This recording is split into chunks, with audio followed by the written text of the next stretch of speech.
Before we go live with today's office hours, check out some of my resources on LinkedIn. Want to switch to a career in project management or do a quick review of the basics? More than 2 million people have watched my course, Project Management Foundations. Keep in mind, it's an introduction to managing projects, not a PMP prep course. Project Management Foundations Schedules is another one of my popular courses.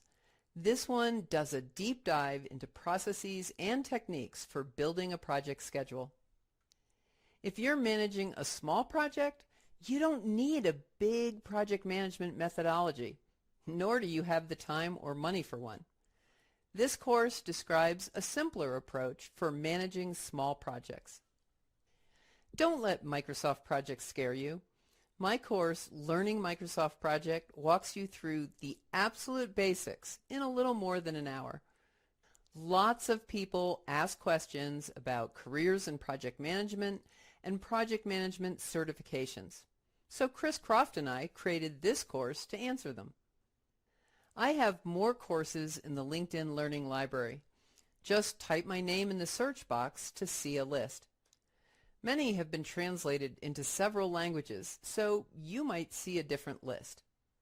My free weekly Project Pointers newsletter has been dishing out project management tips and techniques since 2019. You're watching this, so you already know about my live broadcasts. Once the live event ends, you can watch the recording anytime you want. And with that, let's go live with today's event.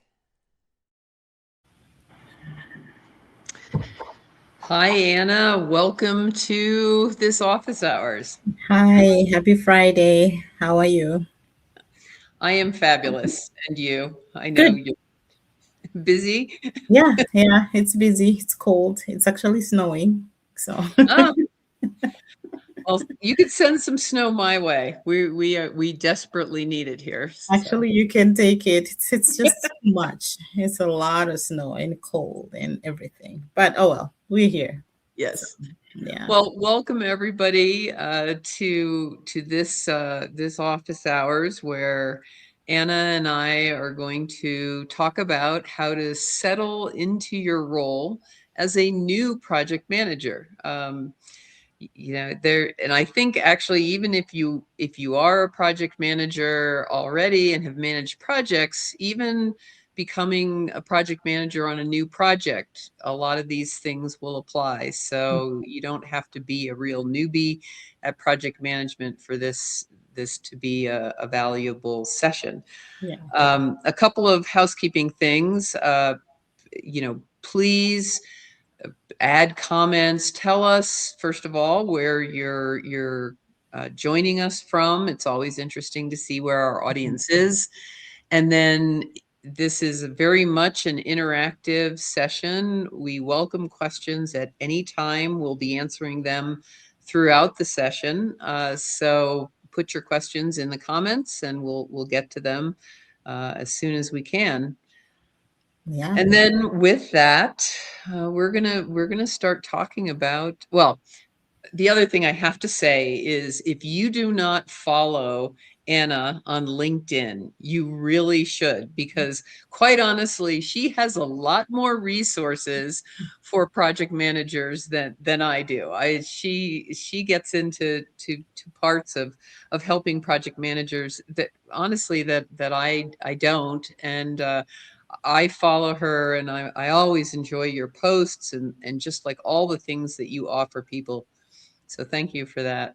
No, thank you. And you as well. You have tons of resources. I follow your newsletter and you have an amazing library of courses on LinkedIn. So definitely, if you're looking to take Project Management Foundation, Schedule, Microsoft Project, tons of courses out there. Just search for, for Bonnie, you'll see her out there. So definitely, yeah, yeah. So, all right, we have a couple of people joining us here from Yeah, Barcelona, Sao Paulo, Los Angeles. I Amazing. know. I just love seeing I mean that's well, okay. One of the things that I love about, the and I've been doing doing courses for LinkedIn, well, actually lynda.com since 2009. And just one of the things that I love about this is the fact that like I get to interact and help people basically on pretty much every continent. And Mhm. it's just I think I think I had someone on a live broadcast who was connecting from Antarctica. So I really can say every continent.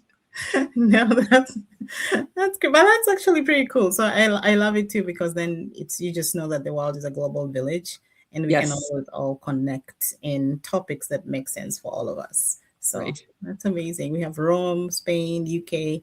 Welcome, guys. Yeah, thanks everybody for joining us. Yeah, Mhm. so let's dive in. The first topic that we were going to get started with Mhm. is, what to focus on in those initial days, your first 1 to 3 months of either a project or being a project manager on your first project. Yeah. Yeah, it's interesting because first of all, getting that role is a lot of work. Now, when you finally get that role, you're like, oh, holy cow, I need to make sure that I'm perfect so that I don't go through the whole looking for an opportunity and stuff. But pat yourself on the back if you get an opportunity because, again, the job market has been what it is. Um, so, yeah, so I guess one of the things when you first join, depending on your organizations, because different organizations have different ways of onboarding their people. Some people already have a structured format and stuff like that. Some people you have to just dive in and figure it out as you go. But I always say, first of all, listen. It's important to just pay attention and listen because you don't know what they're working on. Yes, they've given you a high level scope of your project and what your role is going to be, but you still don't know who the people, the resources are, and everybody else. So at least listen in to pay attention. So that soft skill of active listening is very, very important, in my opinion. You may feel like I want to jump to Z, but it's important for you to get to A and ask as many questions, of course, during A, B, C, D before you get to Z. But listen. Active listening is one of the things, and also just observing new team members, understanding who they are, understanding, of course, who your project sponsor is, because chances are sometimes even the person who interviewed you or the people who interviewed you are not even going to be on your team. So these are totally new people on your team. So get to know who they are so that you can start even setting up a few sessions just to, talk to them. What your expectations for me in the first, 30, 60, 90 days? What about you? What are your thoughts? Well, actually, the first comment that I will make is don't don't be surprised if those people that you ask, what their expectations are. What if it's very likely they might not know how to answer that No, question. yeah. Mhm, mhm, And mhm. so the other thing I would recommend is, you know, I've done a session where you talk about, what about when you're working with a sponsor who doesn't know what their role as a sponsor is, how you kind of tell them. So if the people that you talk to don't have expectations, for you, um, come prepared to Yeah. say, well, this is what I was thinking about doing. So then once you give them that, uh, they can they can say, oh, it might actually jog some ideas from them of what Mhm. they would like you to do. Yeah, yeah, Um, yeah. Another thing is sometimes depending on how you were hired. So let's say you were hired as a full-time employee, as I said, maybe your organization has some type of onboarding process. But sometimes as a contractor, because I've seen this, you have to get the ball rolling because you're paid by the hour. So they yeah. expect you to know, at least understand, pick things up very quickly. So that's what they mean, like pick things up very quickly so that you can start supporting them because they have a short period. Maybe your contract is 3 months, 6 months, 9 months, and they have a quick delivery. So they Mhm. want you to get on board very, very quickly, even though it's a 30, 60, 90 days. They probably want you to get ramped up within 30 days so that you're familiar with the scope, you know your team, you know your timeline, you create schedules, all that kind of stuff within this first month because they have a quick delivery and you're only there for a temporary period of time. Yeah. Mm-hmm. The other thing that one of the things that I would suggest, and I remember this from a project that I worked on where I actually joined a small company that was part of a very large project, and so I was kind of their representative project manager. Mm-hmm. But this project had been going on, and so I'm diving into the middle of it. And the the first call that I was on with this team, the question that I asked was, of the triple constraints, scope, schedule, budget, Mm-hmm. like what are the priorities of those three constraints on the project? Mm-hmm. And of course, the answer that came back was, oh, there's no prior, they're all important. You have to meet them all. And it's like, it's mathematically impossible. Yeah. Yeah. Yeah. But so the one thing I would suggest is I would ask that question, but I would also be prepared to have the discussion with them about why you do have to prioritize. and and if they really don't budge, the one technique that you can use is, okay, well, let's say that the schedule, we're running behind on the schedule. um if that's the case, like what is acceptable to you? Mm-hmm. Would you rather try to spend more money to fast track, or crash the schedule and get it back on track? Or do you want to look at what scope can be done, like do that, like what if scenario? Yeah. No, that's actually a good idea because then it helps you understand you need to bring in additional resources to come and support the project, especially if you're crashing the schedule. That means then you may have to do a couple of rework in terms of testing and all that stuff. So that's very a good idea and also good questions to keep in mind as well. Yeah. Um, Another thing I wanted to talk about was also just building that trust because people remember you from the last time they saw you. So you starting to build that trust with your team. Of course, you don't know everything yet, but building that trust and relationships is going to be important because you want you to be them to come to you. So you're the go-to person, project management related type stuff. You don't want them to start, referring, okay, reach out to maybe your sponsor. And your sponsor is not in your daily meetings. You are probably in your daily meetings. So that just building those relationships, I think, is very important as well. Yeah, Mhm. absolutely. Yeah. Well, and when you think, I always say projects are about people. So yeah, the better the relationships are, the more people um, understand who you are, what you're capable of, and the more you know about them, the better everyone can do their jobs. So Hmm. Hmm. Hmm. Yeah. People, process, product. yeah. Yeah. Yeah. Any other things to focus on in those initiatives? The first 30 days, I think that's important. At least the 30 days. Of course, 90 Mhm. days, you're going out there into 3 months, which again, some companies want you to follow maybe some type of onboarding process that will take 3 months. And that actually is fantastic for you. If you're joining that way, you're following a plan. But again, always keep in mind that some organizations are moving quickly. And so your ways of ramping up also you should ask them what are your thoughts, where should I be in 30 Yeah, days in 60 days in 90 days, such also and you're just not assuming, maybe based on your previous organization or maybe even based on what you've read and things like that. So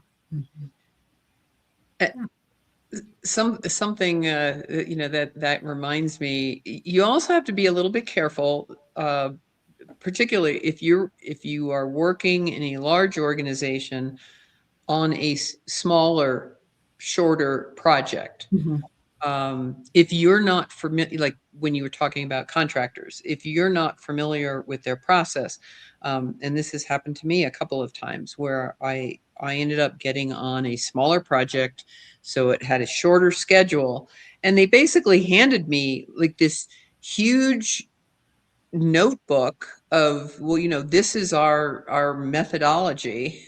Oh, And okay. but it's like there was absolutely no time for for me to read through however much information they gave. Hmm. So you also, in a situation like that, it is important to pick and choose, like what are the most important things to know about the any particulars of the methodology that you're supposed to follow. Yeah. Um, and so those are other questions to ask the people in that organization if you are not familiar with it. That's actually a great idea because sometimes you don't know if people are doing things iteratively, if they're doing things sequentially, like when is your next delivery, what type of release process do you guys have in this organization? Should I be planning for one?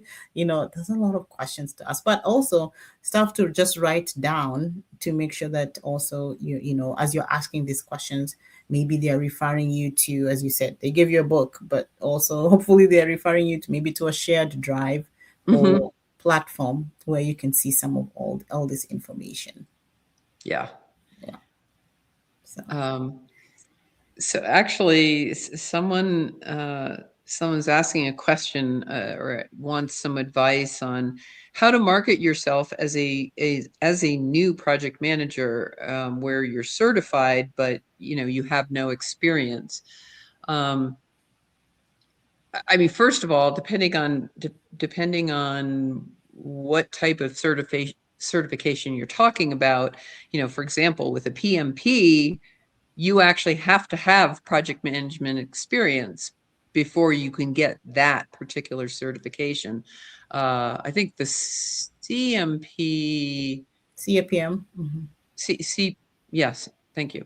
Um, or CAPM, sorry. Yeah. Yeah. Th that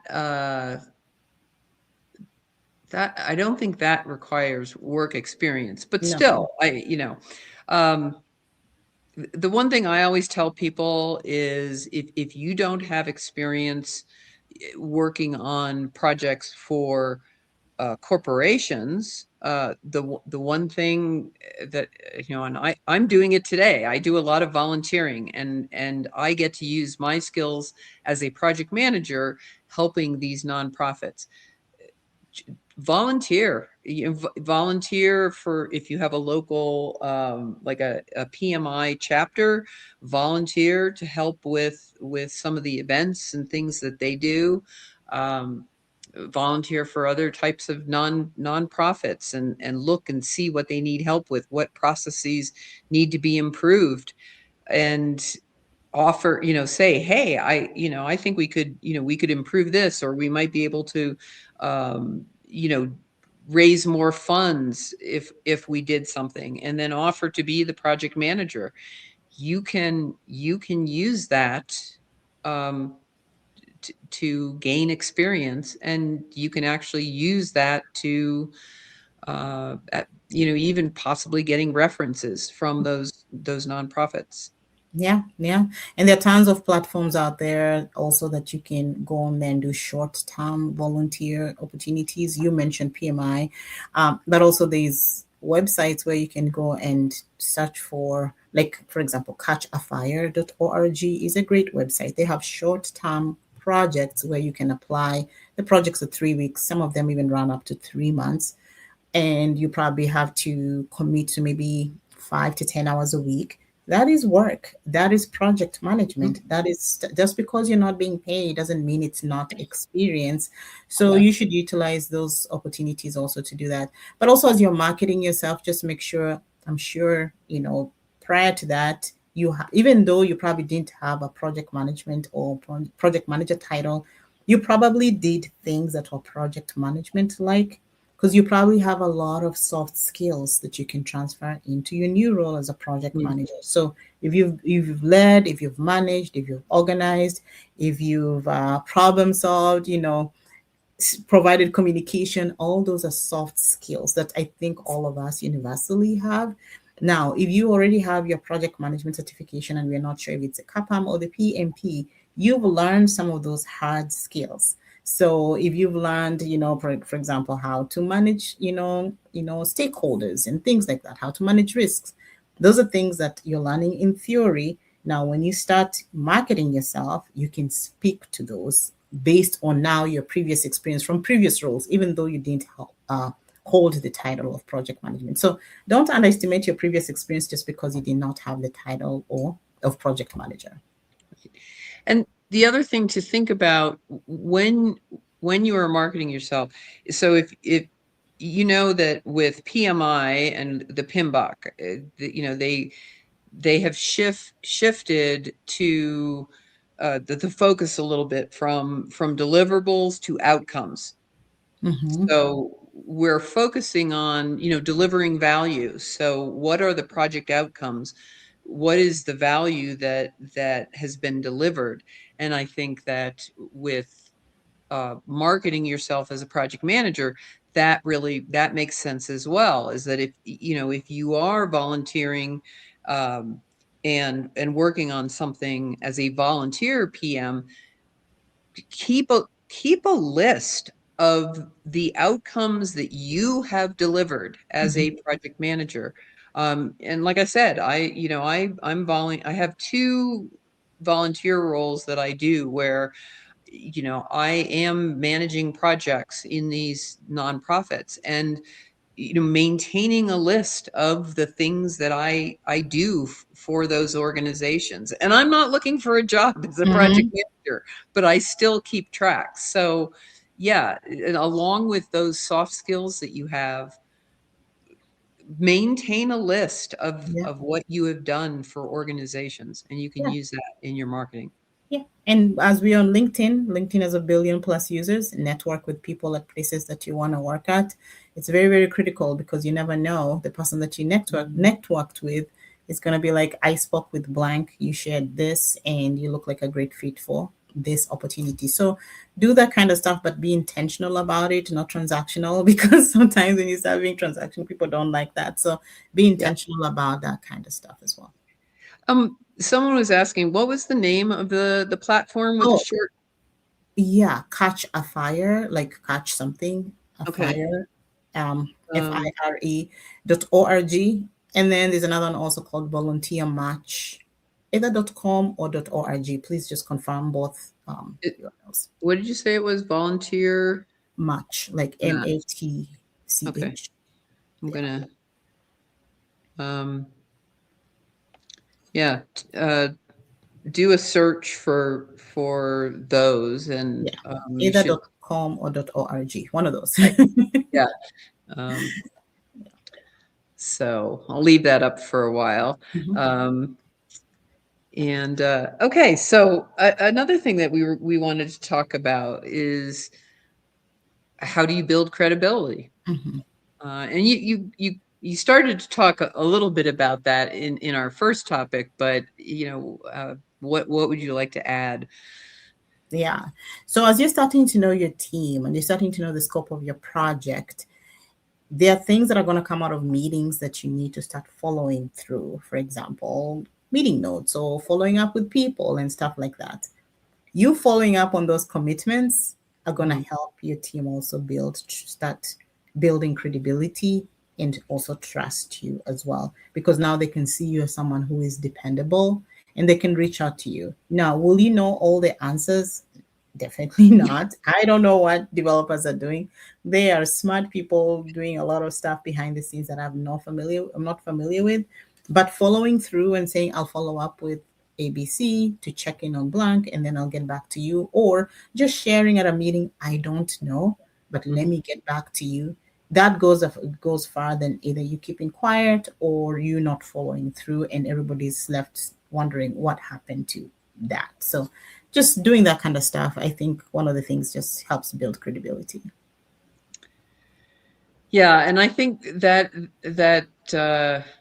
I've known several people who just never got comfortable with the idea of saying, I don't know. Mhm.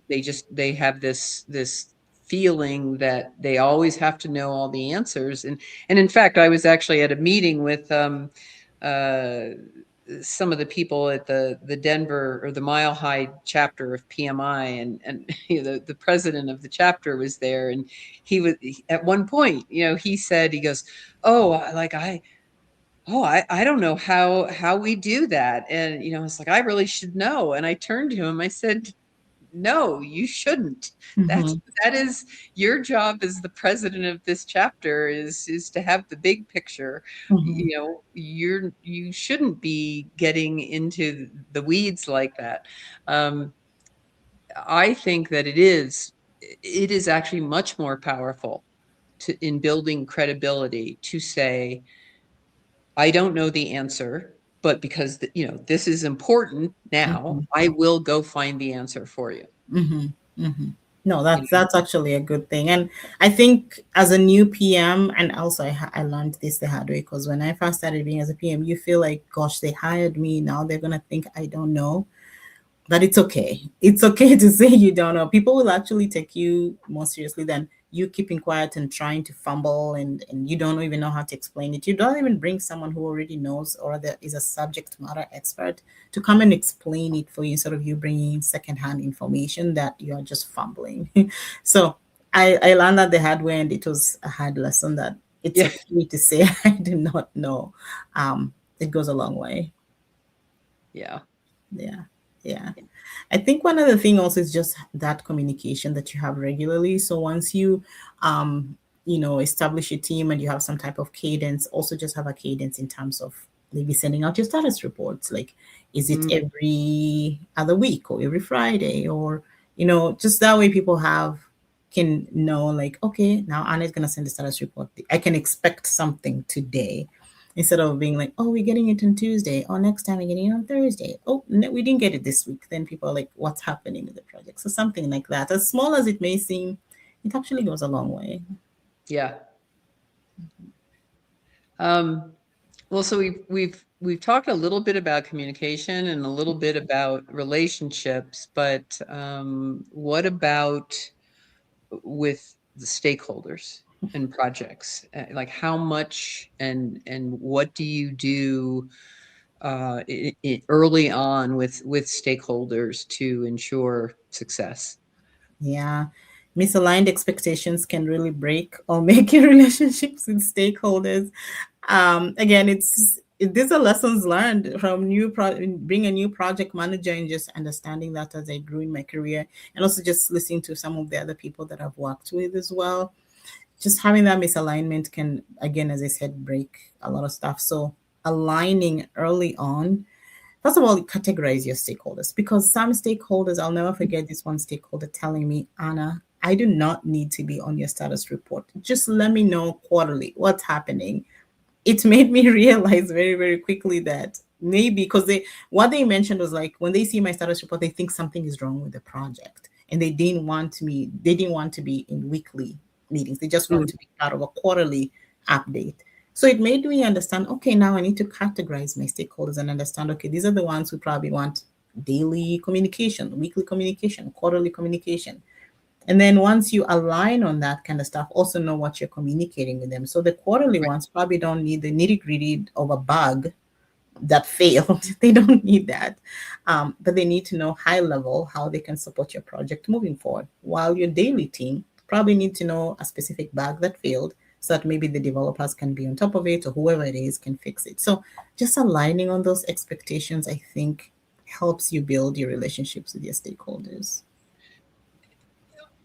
The other thing, the other aspect of that is when thinking about stakeholder management, you know, when you start a project, one of the things that you want to do, and so maybe this comes into some of the things that you do very early on, Mhm. is analyzing the project stakeholders so that you not only know how often or how they want to be communicated with, but you actually understand which parts of the project each stakeholder cares about. That's actually a good idea. Mm-hmm. Mm-hmm. Because like you said, depending on for the level of the stakeholder in the organization, you may have some stakeholders who are very much focused on the organizational outcomes that the project are delivering, whereas some of the stakeholders who are part of the team are going to be more interested in the outcomes right in front of them, so Mm-hmm. not quite at the same level. Yeah. No, actually, that's good. And that also brings up just understanding everybody's roles and responsibilities as well, because then also you can know how to communicate to them. That's a great point. So. And also with the expectations that they have, um that reminds me of some of the things that we've done talking about project sponsors and the relationship between the project manager and the project sponsor, and the expectations that the sponsor has of the project manager and vice versa. So uh, with the expectations, part of that can be you as the project manager communicating your expectations of them. Mm-hmm. So Mm-hmm. Mm-hmm. Ground rules. yeah, yeah.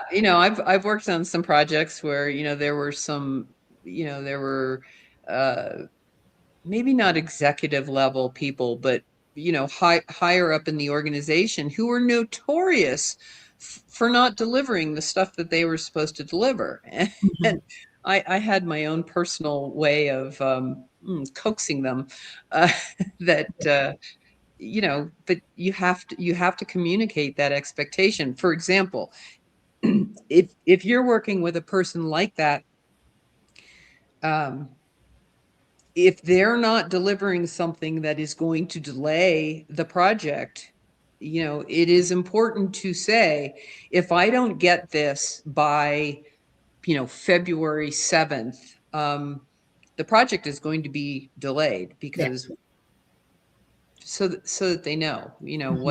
what is it at stake. Mm-hmm. Mm-hmm. No, that's good. Um, we have a question that says, any resource suggestions on how to build communication skills as a new project manager? What are your thoughts? Well, one of the things, my first thought is there are some fabulous courses in the LinkedIn Learning Library on communication with Tatiana Kolovu and Brenda Bailey Hughes. In fact, I think I'm going to be connecting in on something that they're doing either this week or next week, to because they've got some new stuff coming out. But I would say, certainly watch some of those courses. They're not long, and Mm-hmm. they have really, really good um, tips and tricks, and just a lot of skills and communication. For example, uh, learning how to be clear, learning how you communicate in different cultures, whether that is a corporate culture or a country culture. Mm-hmm. Um, so I would definitely recommend that. But for me personally, a couple of the key things, first of all, like having to do with credibility, it's like I don't play games, and I really I don't like dealing with people who play games. And Mm-hmm. so if I'm, it's like I communicate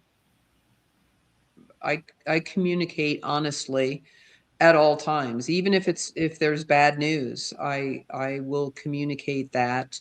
And if people are playing games, I not being aggressive, but really, don't let them play those games. Yeah. Say, like, I see what you're doing, and for us to work on this, this is how I want to work. Call them out on it. Yeah. No, that's actually that's good. That's good. Yeah, in communication, sometimes people always think communication is just sending out status reports and making sure everybody's aligned. It goes a long way. And, Mhm. you understanding different people, because the world is a global village right now. You're going to be working with people from different parts of the world. I mean, we have tons of people from different parts of the world on the call right now, or in a session right now. So it's important for us to just, first of all, respect different cultures and just know how to communicate with them and what each communication language means, whatever that means within your project team. So that's very, very important. So just respecting culture, respecting people, and just learning how to communicate, whether it's verbally or writing, or and Mhm. also how you're communicating. There's some people who you'll probably send formal communication. There's some people where you're just going to quickly send a quick "I am," how are things going, things like that. So, and that goes with you having to build those relationships with people and understand how people receive your communication as well. A, a couple of really quick things. Um, if you are communicating via email, always put what what you want from the person you're emailing at the beginning of the email. Mm-hmm. I can't tell you the majority of people will send an email that has many paragraphs that provides like all the background, and then at the end of the email they say, I would like you to do X. And it's like, no, put put what you want from them in the subject line of the email, and then they can read the background, but you don't want people to close the email before they've seen your request. And I think the same thing, when you're communicating, like with meetings, just all of the things about running an effective meeting is, like have an agenda, put time frames on the topics. Whether it's you or someone who's facilitating the meeting, uh, make sure that you stick to the time frames. And if somebody starts blathering on, like I am right now, tell them we're going to put that in the parking lot and take it offline. Mm-hmm. So Mm-hmm. what I'll do is, after we're done here, I can put some links in the comments for this event, links to some courses in the library as well. That's a good idea. Mm-hmm. Mm-hmm. So, um, okay. The last thing that we kind of wanted to talk about were the common missteps in getting started and how to avoid them. So, what are your recommendations or thoughts? I think I talked about this earlier, but trying to get to Z before understanding ABC. Because again, you are the project manager, you're the lead, you're supporting the team in making sure that everybody is aligned, everybody's moving along on the same pace. But if you try to get to Z without understanding ABC, you're going to lose people very, very quickly. So, because sometimes you're like, again, I want to prove myself because I just got hired and stuff. Now, it depends also the role that you've been hired. Some people are very niche oriented. So, for example, you maybe been hired as a technical project manager who has understanding of Python. Maybe the project has Python. That one maybe you can help in working and understanding the details, or cybersecurity project manager, this niche type stuff, and you can help and understand what it is, because now you're bringing in your knowledge as well of that niche portion. But also lean onto your team, because as a project manager, you're not doing things in a silo, you're doing with a team. That's why you have business analysts, that's why you have QA people, that's why you have developers, that's why you even have end users on your project. So lean onto them to support the progress of your project in terms of schedule, timing, scope, and all that stuff. And don't jump trying to know everything because sometimes it could impact also part of your credibility as well. Yeah. I'm trying to think of. some of the things that I've run up against. I can share one other one as you're thinking Oh, go about ahead. that, or Go just ahead. saying yes to everything. Yes. Yes. Yeah, any request? Yes, we can do that. I think my team can do that.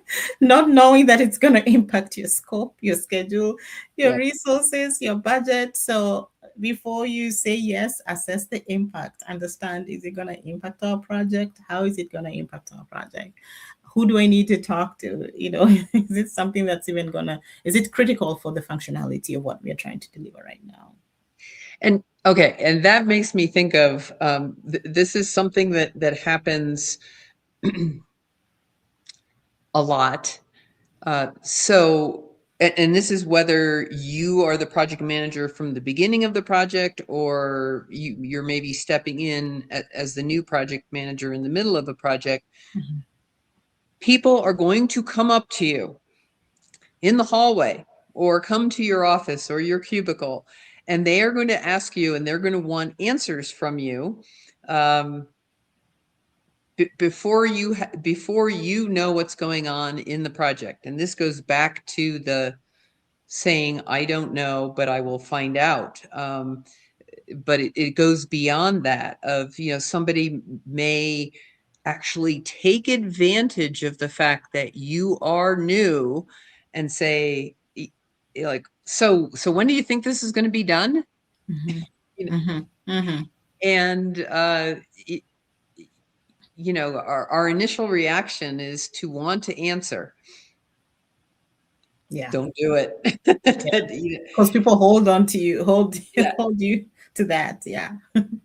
Yeah. So whether it is the beginning of the project or comes later, uh, yeah, you just don't answer those hallway questions, because yeah, you'll regret it. Yeah. No, that's true. Um, I think another thing, as far as some of those early mistakes, I'll say, yeah, I like missteps better than mistakes, because it's, you learn from these things. So it's not a disaster. Mm-hmm. But I think going back to the stakeholders, um,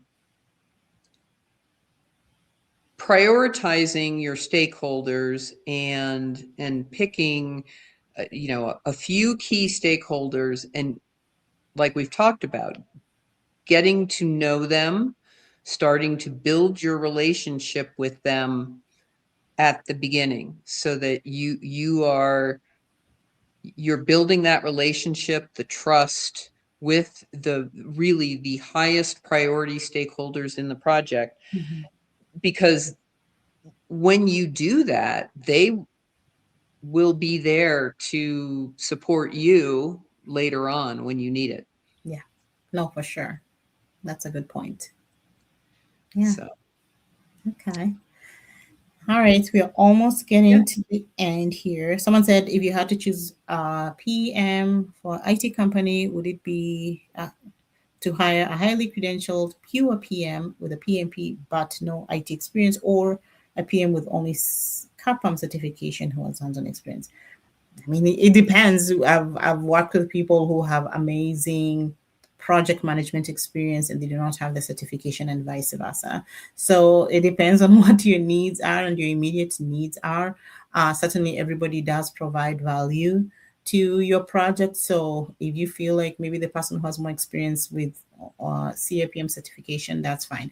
And some people actually think, and this is maybe a discussion for another day, some people always think a CAPM just because it's lower, for lack of a better word to use, lower than a PMP. It is not that valuable than a PMP certification. I think a CAPM is a great certification. Mm-hmm. It's, just because of the requirements are different from a PMP doesn't mean it's not an amazing project management professional certification. So yeah, it depends on what your immediate needs are. If you plan to maybe train the person who has pure project management experience and then learn because and then they continue to learn, and then they have a value add with their PMP, go for it, or vice versa.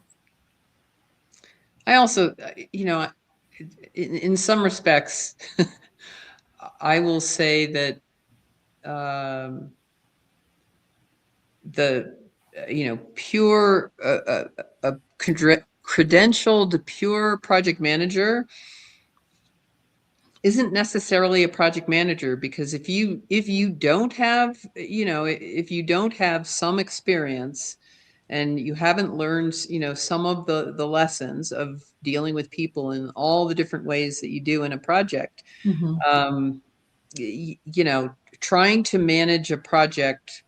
I mean, if somebody handed you the PMBOK and said, okay, you're going to manage the project using this, you really, you can't do it. So, um, really the experience is important, but as you say, um, I mean, I think that, and I'm like, really, I do not deal with, um, hiring in any way in terms of, like, I don't look for jobs and I don't have jobs to provide to people. So I'm kind of out of that loop, but I think that, um, it really is important for organizations to have a broader view of their candidates for roles. You know, having it set up where they say, must have a PMP and must have this and must have that is I mean, I know that's what most companies are doing, but I don't really think that that's the right approach, because it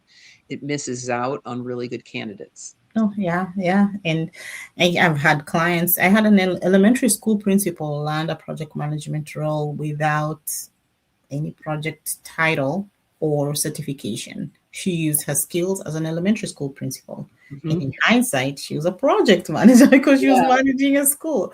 So, and she landed an opportunity in one of the big techs yeah, so things like that. So, yeah. So, one thing we're going to kind of wrap up here, but the one thing that I wanted to make sure that I wanted you to be able to talk about this is tell people about what you have coming up.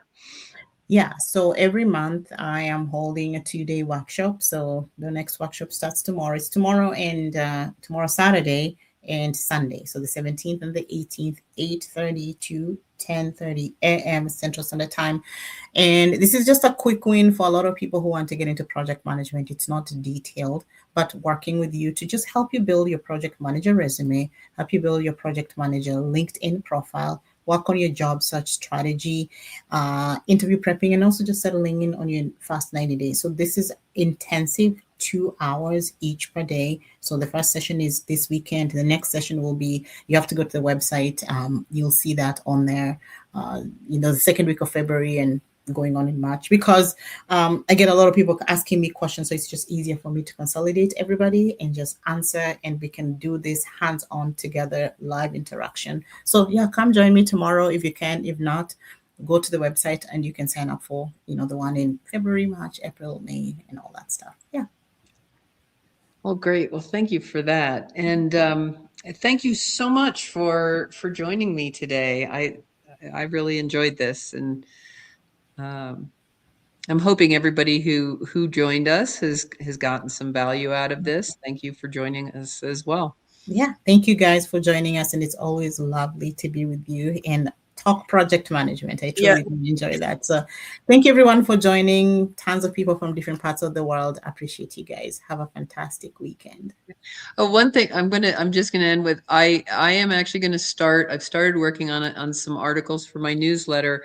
I'm going to start interspersing some articles that talk about how I use my project management skills in the projects of my life, Mm, as opposed to projects for a company. It's like how I use my skills, and that actually might also help you see how much you are already using project management skills that mhm. you can use to market yourself. That's So look actually for a great those in the idea. next couple Mhm. weeks. No, that's actually great because a lot of people struggle with that. And honestly, for me as well, if you join tomorrow, I do have a free GPT that I created that you can plug in your title, your current title, who you are, nurse, pilot, whatever, and share how can I transition into project management based on this? And it will give you all kinds of answers, which, Oh, nice. yeah. And I'll share it with you, Bonnie, so that you can just play around Okay. with it as well. So, Yeah, and what we can do, well, we can add some of these things into the comments as well on the event, so that if definitely. you can always go and look for those. Yeah. So, all Thank you, right. guys. Have a fantastic weekend. Bye, everyone. Okay, bye.